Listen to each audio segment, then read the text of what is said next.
We are going to begin in Dubai, where greenhouse gases and other than CO2 have been in the spotlight. Some of the world's largest polluters saying they'll cooperate on tackling emissions of methane. Canada's Environment and Climate Change Minister Steven Guilbeault spoke just a few minutes ago on the curbing of Canada's methane emissions. We're seeing here the beginning of a global movement towards almost eliminating methane emission from the oil and gas sector. And to my knowledge, Canada committing to reducing methane emissions by at least 75% by 2030 is the most ambitious goal in the world right now. For more on this, we've reached CBC's international climate correspondent, Susan Ormiston, who is live in Dubai. Susan, what more can you tell us about Guilbeault's announcement? Well, you know, to listen to the minister this evening, it did give people a sense of hope and optimism that something was being done about this climate crisis. Canada had already said that it would reduce methane emissions from oil and gas sector by at least 75%. But today it was about how are we going to do that? So the government is setting up regulations that will achieve this goal. They're in a draft form and will come out and be redrafted. But it goes beyond the pledge. It goes beyond the commitment. And that is significant. I mean, methane gas is a big source of the entire emissions picture that has driven our climate up, heating up too fast. And interestingly, next to Minister Guilbeault today was the head of the International Energy Agency, a big voice in these climate talks, and he was quite congratulatory of Canada taking this step, going forward with the regulations, putting action into pledges. The minister also announced $30 million for a center of excellence, and that's quite significant because it's going to track the emissions. Critics of oil and gas industry suggest that they often do not accurately reflect how the methane emissions are being emitted, either through flaring or leaky pipes in the production of oil and gas.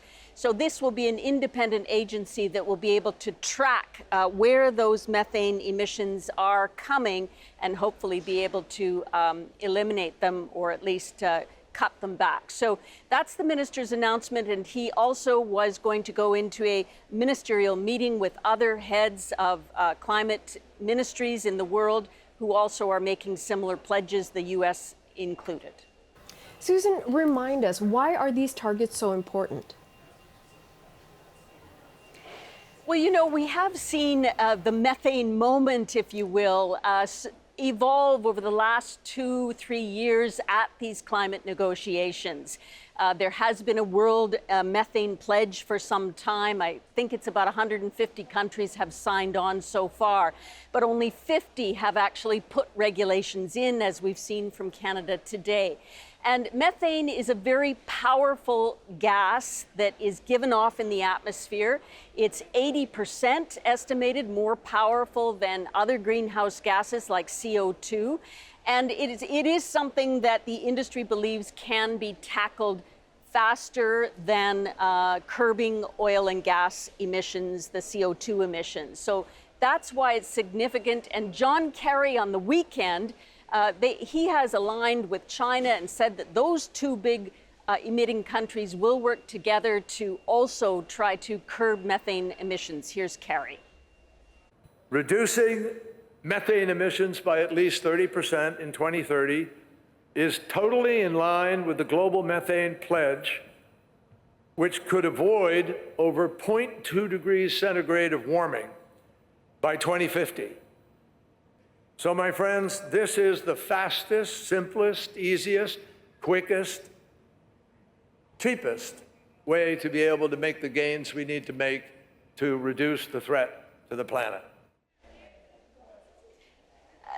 That may be a bit optimistic. None of these things are fast or easy, but methane emissions are a significant part of the pizza of emissions totally, all the greenhouse gases. So tackling this is one start to getting those emissions down, which the IEA says will help cool the planet.